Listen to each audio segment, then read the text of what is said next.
Hi guys. Firstly, Jim and I would like to thank you for coming today. This conference, we can create a great venue, we can bring wonderful speakers to the venue. But you're all very busy people with big commitments, so we really appreciate the amount of time you've given to today. In terms of what I'm going to talk about, I'm just going to very briefly go over the speakers today.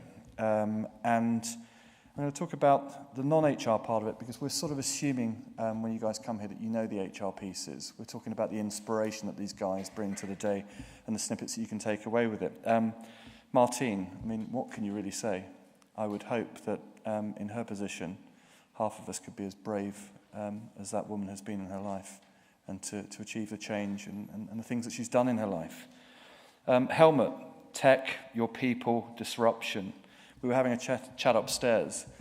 We were talking about that in the next 10 years there will be 11 million jobs going in this country. There will be some reformed, but a vast number of those jobs will be middle-class jobs, lawyers, accountants, etc. So it has a big impact on lots of the people that we hang out with, if you hang out with accountants, that is. Ruby, simply a tour de force, and completely politically correct as a human being.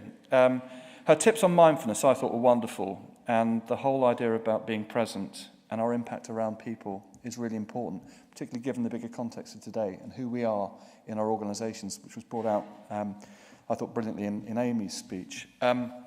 Lord Chris Holmes.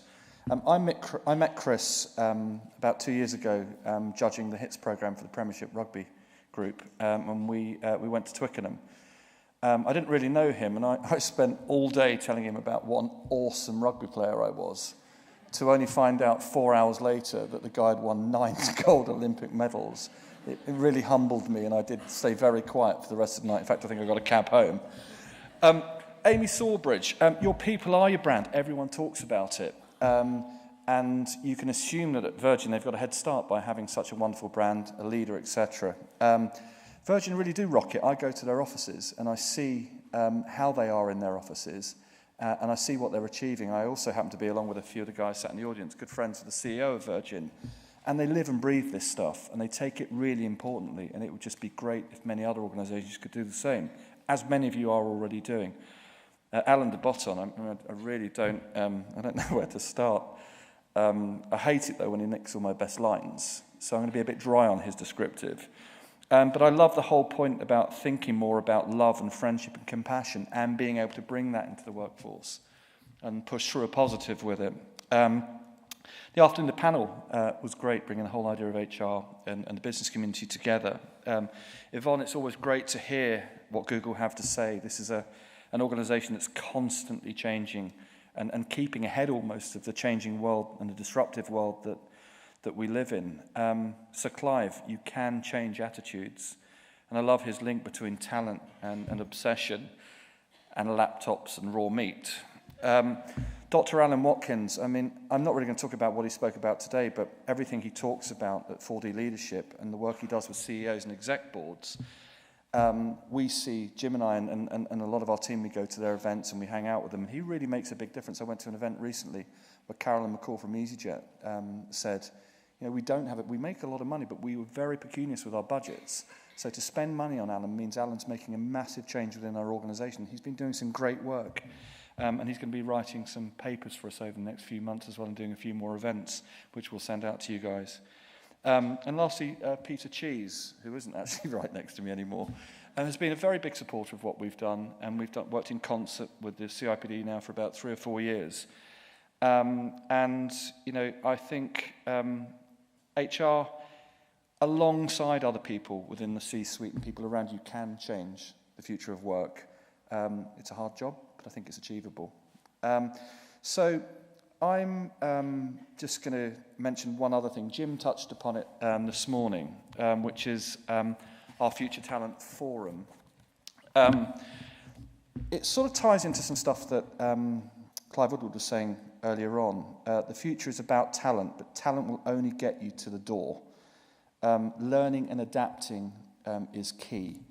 The world's changing. It's changing at a huge pace, and it has been for a while. It's just become sort of germane to our conversations in the last year, really, where we've really understood the development of robots, the digitisation of the workplace and all those sorts of things.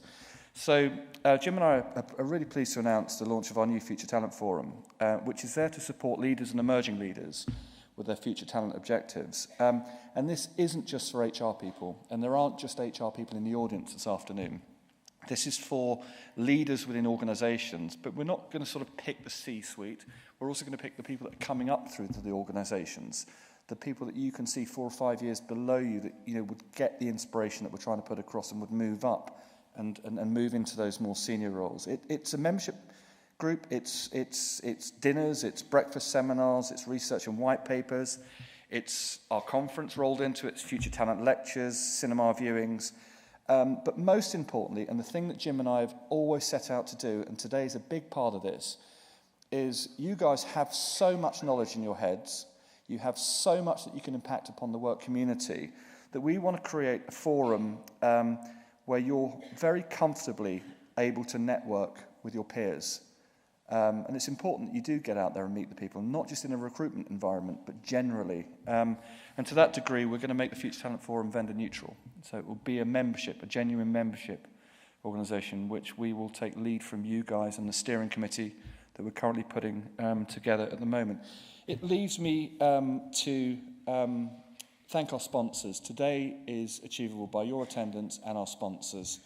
KPMG, who have been our platinum sponsor, have simply been fantastic to work with. This is the second year that we've worked with them, and we'd like to say a big thank you to them.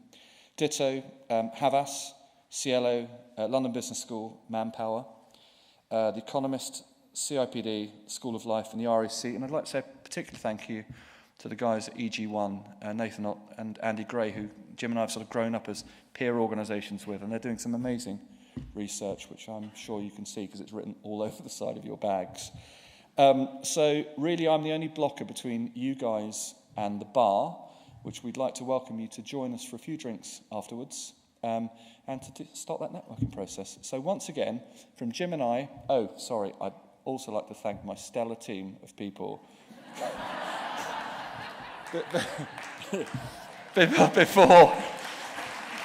Before I get lynched in a room that you won't be able to see me in. Particularly Lisa, who's head of the memberships of the Future Talent Forum, Emma, our PR person, and Mary, our editor, as well as the other guys. This isn't weeks of work. This is months of preparation, going back 6 or 7 months. Once again, thank you so much for coming. Thank you so much for being a part of this journey that we're on. And we really do hope to see you at our future events and in the forum. Thank you very much, and let's have a beer upstairs. Cheers.